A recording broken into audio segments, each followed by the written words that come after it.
నమస్తే, నేను మీ కుప్ప పద్మిని. ఇన్నాళ్ళు మీ సపోర్ట్ ని నాకు అందిస్తూ, మీ ప్రేమని నాకు అందిస్తున్న ప్రతి ఒక్కరికి కృతజ్ఞతలు.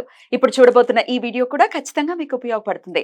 లైక్, షేర్ అండ్ సబ్స్క్రైబ్ చేసి మీ ఇష్టాన్ని అలాగే మీ సపోర్ట్ ని నాకు అందించండి. అలాగే ఈ వీడియో పట్ల మీ అభిప్రాయాన్ని కమెంట్ సెక్షన్ లో కమెంట్ చేసి నాకు తెలియజేయండి. నమస్తే, వెల్కమ్ టు అవర్ ఛానల్. నేను పద్మిని. ప్రస్తుతంతో పాటు ప్రముఖ ఆధ్యాత్మికవేత్త, ఆస్ట్రాలజర్, న్యూమరాలజిస్ట్ తనిష్క మేడం మనతో పాటు ఉన్నారు. మాట్లాడదాం. తనిష్క గారు నమస్తే అండి. నమస్తే అమ్మా. నడిచే దైవంగా పిలువబడేటటువంటి పెరియవ చంద్రశేఖరేంద్ర సరస్వతి స్వామివారు, మహాస్వామి వారిగా పిలువబడేటటువంటి స్వామివారు, ఆయన మోక్షం పొందినటువంటి రోజు మార్గశీర్ష బహుళ పక్ష ద్వాదశి నాడు.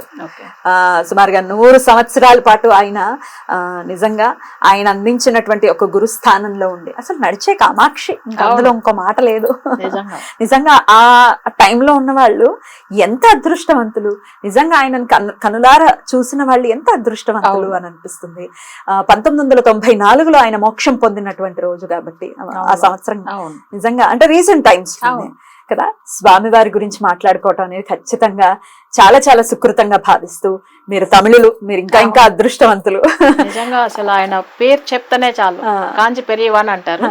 పెరియవా అంటే ఆయన పెద్ద మనిషి అంతే. పెద్ద ఆయన అంత మంచి రెస్పెక్ట్. అంటే పెరియవా అనే మీనింగ్ లోనే మనకు ఆ మాటల్లోనే వచ్చేస్తుంది స్వామివారి గురించి. అంటే నచ్చే దేవుడు ఆయన. సో జనరల్ గా ఏంటంటే అమ్మవారు బ్లెస్సింగ్స్ ఆయనకు ఉంది, శివుడు అంటే 2 రూపం కలిసిన ఆయన. అంటే మనకేందంటే మనిషి రూపంలో దేవుడు వచ్చాడంటే ఆయన కాంచి పెరియవని మనకు తెలిసే. సో ఇప్పుడు ఏంటంటే 30 years బ్యాక్ ఆయన ఉన్నారనేటప్పుడు అసలు చాలా మందిలో ఆయన దగ్గర వెళ్ళి, ఆయన దగ్గర అసలు చాలా మంది కష్టంతో వెళ్లే వాళ్ళు ఉంటారు. వాళ్ళకి ఎన్నో సమస్యలు ఉంటుంది. స్వామి వారి దగ్గర ఒక్కసారి ఆయన దగ్గర వెళ్ళి దర్శనం చేసుకుని వస్తే మనకు అది తొలగిపోతుందండి. ఫస్ట్ వెళ్ళంగానే ఒకటే ఆయన అంటారు, సైలెంట్ గా ఉంటారు, ఎక్కువ మాట్లాడరు, కానీ ఒక విషయం అయితే చెప్తారు, సుఖమైన దుఃఖమైన అది నీ దగ్గర నుంచే పుడుతుంది. సో దాంట్లోంచి బయటపడాలంటే ఫస్ట్ మనం వచ్చి ఏంటంటే ఎక్కువ పాజిటివ్ గా థింక్ చేసి పాజిటివ్ గానే వెళ్తూ ఉంటాం, నెగిటివ్ గా థింక్ చేసి నెగిటివ్ గానే వెళ్తాం. నా మాట అప్పుడప్పుడు తను చెప్పేవారు అనమాట. అంటే మన మనసులో ఏముందో అదే మనకు జరుగుతుంది అనేది. సో అంతే. ఎందుకంటే ఈయన వచ్చి ఎప్పుడు నిర్మలంగా ఉంటాడు. అంటే దేవుడు ఒక్కటేదా ఆయన, వేరే ఏం లేదు, అందరూ ఈక్వల్ ఆయనకు. ఎంతో మంది పీఠాధిపతులు వచ్చినా ఈ స్వామి వారి చంద్రశేఖరేంద్ర సరస్వతి మహాస్వామి వారు మాత్రమే నడిచే దైవంగా ఆయన పిలువబడుతున్నారు. ఇప్పటికే ఆయనను కొలుస్తున్నాము అంటే ఖచ్చితంగా కామాక్షి అమ్మే మీరు అన్నట్టుగా మానవ శరీరం తీసుకుని వచ్చారేమో. శరీరం లేకపోయినప్పటికీ స్వామివారు ఇప్పటికీ వింటారు. మన సమస్యల నుంచి మనం బయటపడాలి అంటే స్వామివారిని ఆరాధించుకోవచ్చు.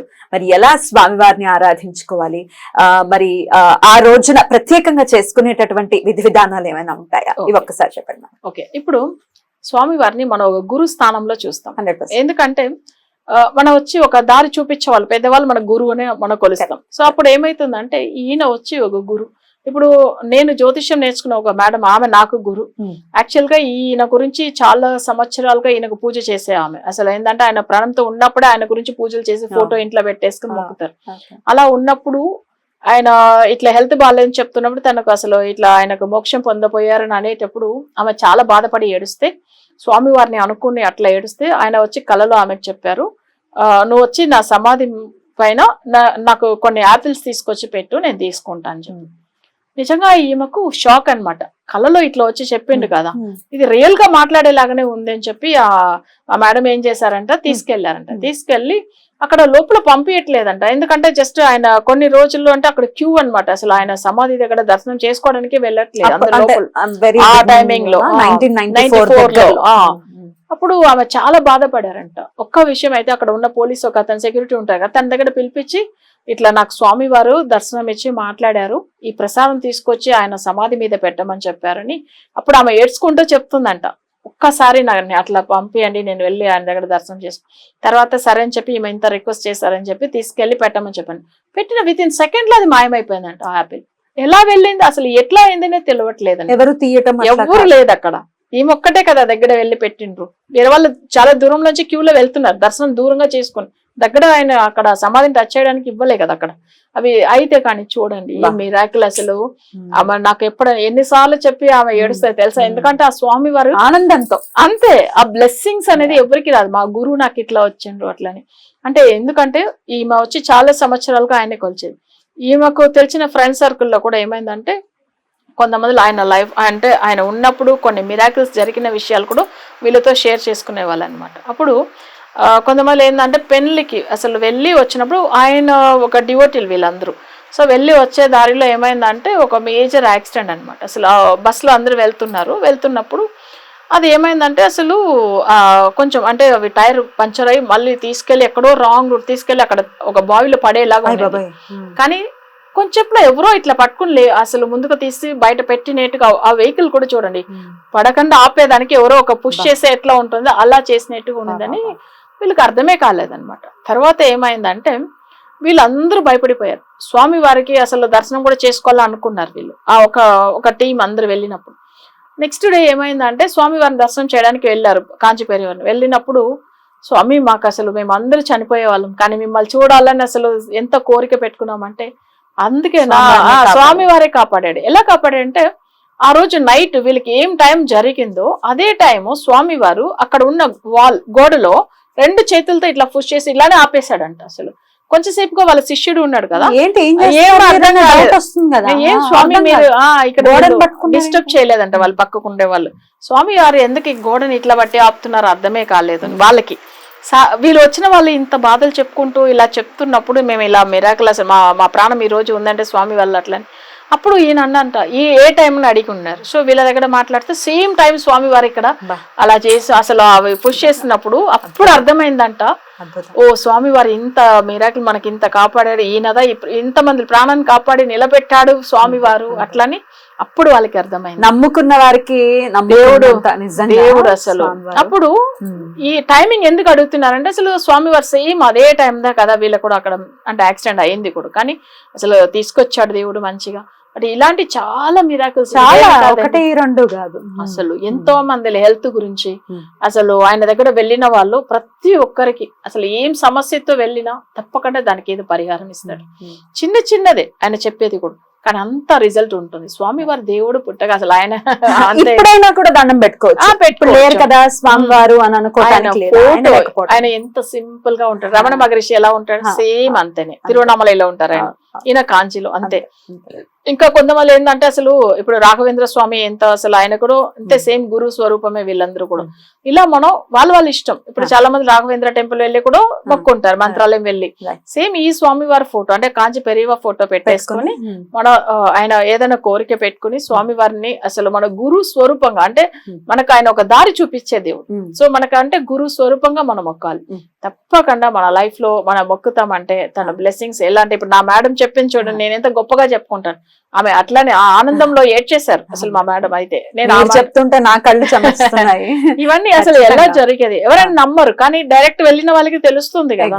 ఆయన ఎలా పూజ చేసుకోమంటారు ప్రత్యేకించి ఆ రోజున రేపు 27వ తారీఖున? ఓకే, ఇప్పుడు ఆయన ఫోటో తెచ్చి పెట్టుకోండి. కొంతమందికి ఏంటంటే ఒకవేళ దొరకపోతే ఆన్లైన్ లో కూడా ఫొటోస్ దొరికితే ఈజీగా మనం తెచ్చుకోవచ్చు.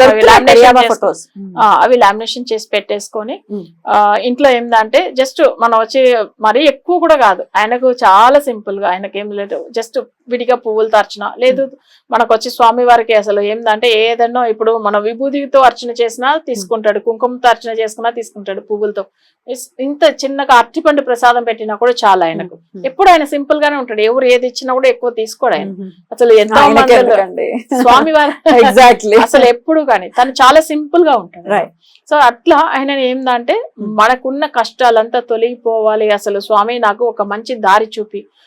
కొంతమంది ఏదన్నా అన్ని ఉంటుంది, కొన్ని డెసిషన్స్ తీసుకోవడానికి ఇబ్బంది పడతారు, ఎందుకంటే ఏది కరెక్ట్ ఏది రాంగ్ అని తెలియదు వాళ్ళకి. సో అట్లా దారి చూపించమని చెప్పి కూడా ఆయన గురు స్వరూపం కదా, ఆయన దగ్గర మొక్కుంటే తప్పకుండా ఒక మంచి దారికి వెళ్తారు. సో అది మనం చేసుకోవాల్సింది ఉంటుంది. రైట్, మీరు ఇందాక చెప్పారు లివింగ్ గురుస్ కానీ లేకపోతే ఈ గురు స్వరూపాలు ఎవరైనా రమణులు గాని లేకపోతే పెరియవా గాని ఇందాక మీరు అన్నట్టుగా గురు రాఘవేంద్ర స్వామి వారు కానీ వీరిని కొలవటం ద్వారా ఒక జ్యోతిష్ పండితులుగా మీరు చెప్పండి, మన జాతకంలో ఉన్నటువంటి గురుగ్రహం కూడా ఏమైనా మనకు అనుకూలించే పరిస్థితి ఉంటుందా? తప్పకుండా, ఎందుకంటే గురు స్థానంలో ఉండే వాళ్ళకి మన పూజ చేయడం వల్ల మనకు గురు గ్రహ దోషం పోతుంది. అది ఒక్కటి. ఇంకొకటి ఏంటంటే పెద్దవాళ్ళు ఇప్పుడు గురు స్థానంలో మంచి పొజిషన్ మంచి వాళ్ళుగా ఉండేవాళ్ళు, వాళ్ళకి ఏదైనా మనం మనం తీసుకెళ్లి వాళ్ళకి ఏదన్నా ఇప్పుడు వస్త్రం కానీ లేకపోతే ఏదైనా ఇస్తే తీసుకోరు, కానీ కొంతమందిగా పెద్దవాళ్ళుగా ఉండే వాళ్ళకి ఎవరికైనా కూడా తీసుకెళ్లి ఇవ్వచ్చుము. కొంతమందికి ఏంటంటే మరి ఇప్పుడు పెద్దవాళ్ళకి ఏంటంటే నడిచినప్పుడు చెప్పలు లేని వాళ్ళకి, అసలు చాలా పేదవాళ్ళు కూడా ఉంటారు, అలా కూడా స్వామి వారి మనసులో ధ్యానం చేసుకుని వాళ్ళకి దేవుడికి గురువుకి ఇచ్చినట్టుగా అనుకుని ఇవ్వాల్సింది ఉంటుంది. అలా ఇచ్చిన తర్వాత కొంతమందికి గొడుగు.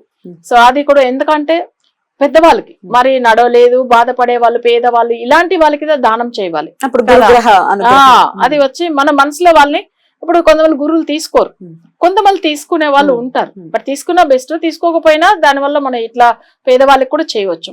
అలా కొన్ని ఇచ్చిన తర్వాత వాళ్ళకి ఏంటంటే గురు బలం అనేది వాళ్ళకి వస్తుంది. అవును, దానం అనేది తప్పకుండా ఇవ్వడం ఇంకా మంచిది, మనకున్న దోషాలు పోతుంది. సో అందుకే దానం ఇవ్వమని చెప్తూ ఉంటారు. మనం ఎంత దానం ఇస్తామో అంత మనం పెరుగుతూ ఉంటాం, మనకు మంచి అంత వస్తుంది. అది నిజం. అది అందుకని అది కొంతమంది తెలియదు అసలు దానం. ఇప్పుడు అన్నదానం పెడితే ఎంత మంచిగా ఇంట్లో అసలు ఎప్పుడు వాళ్ళకి అసలు సమస్య, అన్నపూర్ణ ఎప్పుడు ఇంట్లో ఉంటానే ఉంటది అమ్మవారు. అందుకని మనం కొన్ని విషయాలు దానం అనేది చేస్తూ ఉండాలి. వస్త్ర దానం ఇంకా మంచిది. ఇవన్నీ చేసుకోవచ్చు. ఆ రోజు గురువుకు సంబంధించింది ఎవరైనా కానీ గురు స్వరూపంగా ఉండేవాళ్ళు. మనం అసలు చాలా మందిలో ఏం చేస్తారు, దత్తాత్రేయుడు గురు స్వరూపం, ఓకేనా, స్వామివారు. కానీ మనం ఈ గురు గ్రహ దోషం ఉండే వాళ్ళు మొక్కుతాము. ఇది మేజర్ గా ఏంటంటే ఆ రోజు ఆయనకు అసలు ఏంటంటే ఆయన ప్రాణం వదిలిన రోజు, లేదా దేవుడి దగ్గర వెళ్ళిన రోజు. సో ఆ రోజు మన సంకల్పం చేసుకుని మొక్కడం ఇంకా మంచి పని, ఇంకా మంచి పని. సో ఇట్లా చాలా మంది ఆయనకి ఏం లేదు, పెద్ద పూజలు ఏం లేదు, ఆయన మనసులో ధ్యానం చేసుకుంటేనే చాలు, వేరే ఎక్కువ కూడా ఏం లేదు. అంటే మనకు తెలియదు స్వామి మీరు ఎవరో మాకు తెలియదు, మీ గురించి మాకు తెలియదు, మీ గురించి తెలిసేలాగా మమ్మల్ని అనుగ్రహించండి అంతే అని ఒక్క నమస్కారం చేస్తే గురువు అంతకుమించి ఏం కోరుకుంటారు.